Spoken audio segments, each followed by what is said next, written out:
Vítam tu trénera Juventy Michalovce. Ako hodnotíte výkon vašich zverenkyň počas tohto prvého zápasu?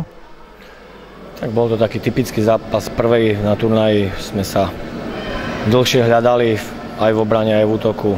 Nebola tam taká súhra, bola tam nervozita u dievčat, ale nejak sme to zvládli v tom zápase. Prevalilo sa to na našu stranu. Začali sme sa viacej vidieť na tom ihrisku a potom sme aj vyhrali. Čo si myslíte, ktoré sú kľúčové momenty tohto zápasu? Prečo ste vyhrali? Dobrý výkon brankárky v druhom polčase a zlepšená obrana jednoznačne. V druhom polčase to už bolo lepšie o mnoho. A v útoku takisto sme podávali tie preskoky, góly, takže v tom druhom polčase už sme išli výkonnostne lepšie ako super. A čo hovoríte na výkon supera? Poznáme sa zo súťaže z východu, vedeli sme, čo od nich čakať, len nejak dlhšie nám trvalo, kým sme sa do toho zápasu dostali. Takže oni hrali to, čo poznáme od nich a majú tam výbornú strelkyňu. Tak sú to dobré dievčatá. Verím, že ešte potrápia aj jedného supera. Pomohlo to, že ste v druhom polčase odrezali na osobnú obranu tú strelkyňu?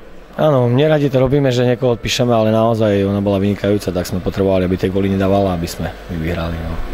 Čo hovoríte na usporiadateľské mesto, ktoré vlastne prvýkrát má takúto veľkú akciu na zodpovednosť? Veľmi sme sa tu tešili, vieme, že vstúpajú sú príjemní ľudia, že je tu výborná pohostinnosť Záhoradská.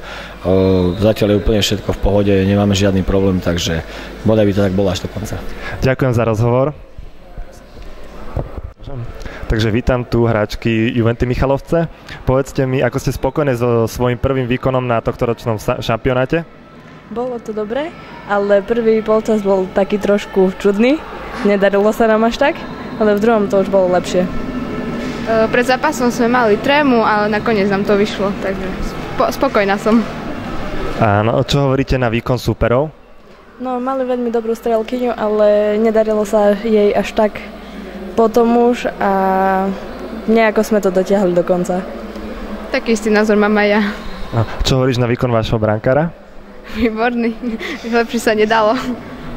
Dobre, a ako sa vám páči Stupava ako mesto a usporiadatelia a tento šampionát? No, myslím si, že je tu pekne.